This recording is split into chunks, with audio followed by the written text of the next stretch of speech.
Well, check us out at listenuptv.com to find our links to Twitter and Facebook, where you'll find the behind-the-scenes photos and stories that don't quite make it to air.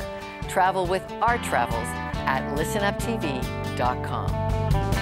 North America's financial crisis gives fresh irony to the declaration on the U.S. coin that reads, "In God we trust." As I listen to the media hype on this crisis, I think of people who haven't got the option to gravitate to financial entitlement.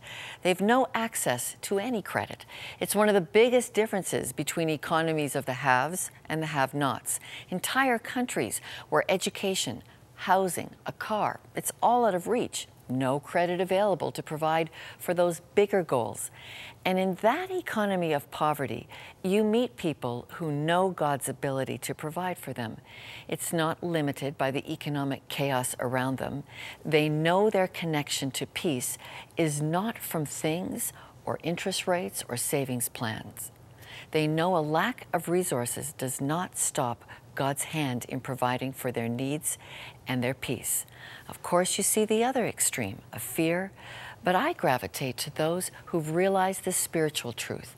Amid reduced expectations, they still have their identity locked on a spiritual reality rather than on how much they own.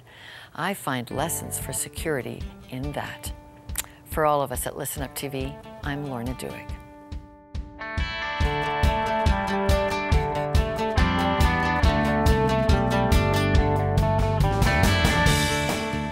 On the question of why don't you go to church, Dwayne answered, "We're not going to church for a long time because it was hard to fit into everyone's schedule.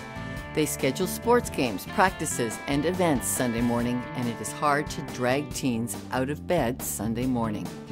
What do you do with your Sundays? Let us know at listenuptv.com.